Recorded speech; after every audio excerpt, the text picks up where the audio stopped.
You're thinking, well, this is going to be a fun topic, Deborah. You have one chance to speak in chapel, and you have to say something about guilt. Yes, I do. I'm a teacher and I'm a mother. It comes naturally, all right? I want to discuss with you this afternoon 4 kinds of guilt. So the first kind.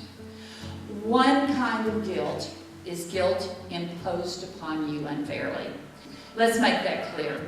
Some of you surely have heard such things and suffered from such things as hearing, if you hadn't been born, because I had to raise you alone, do you know what you did to me when you didn't do anything wrong? Friends, in those cases, you were sinned against, in fact. Closely related to that is guilt assumed. If something is not right, it must be your fault. Here's an example. Oh, I'm sorry the weather is so cold. You didn't do that. Here's another terrible example of assumed guilt. Someone harmed himself or herself through drugs or alcohol or violence to the self, or our parents divorced, and we assume the guilt. So if I am speaking into the experience of one of you, please know that God does not want you to suffer from that kind of guilt. Satan is real, and he is a liar, and if you whisper, it's my fault, when it was not, you are carrying around a load of rocks that you did not pile into your bag. So now we're going to move on to the kind of guilt that needs to be forgiven. Guilt earned is the third one I want to mention. Actual guilt. David tells us that when he kept his sin to himself without confessing it, he actually felt sick.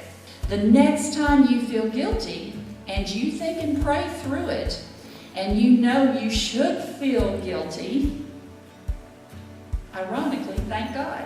Even when our sin was the unthinking, unplanned kind of sin, it was for us that Jesus said from the cross, Father, forgive them, for they don't know what they're doing. Sometimes the sin is so habitual we don't even think about it, but it's still sin. I worry when someone says, I don't believe in sin, or I do not need forgiveness.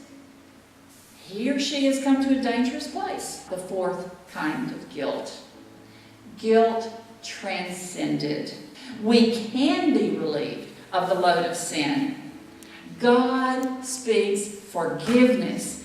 He acts forgiveness. He is forgiveness. The pain of earned actual guilt should lead us to confess to God, and that confession brings blessings. And those who do seek God's forgiveness and trust Him, loving kindness surrounds them. They can know joy and gladness. So, in conclusion, God loves you. From the memories of my childhood, it seems that I was often in trouble. One of my parents was often angry with me. Sometimes I'm sure I earned the criticism. I earned the correcting. Other times, from my adult perspective, I know I did not. And I could sense God's speaking to that girl in East Texas. I love you. I love you. I love you. So, if anyone asks me today why I love God or His Son, Jesus Christ, there are many answers, but that's where it began, I think. I gave that load of rocks, my guilt and my sin, over to God by trusting in Jesus Christ, and He took that weighty burden of guilt and sin from me with assurance that He loved me. He wants to take the burdens you bear also. God speaks forgiveness and love and understanding.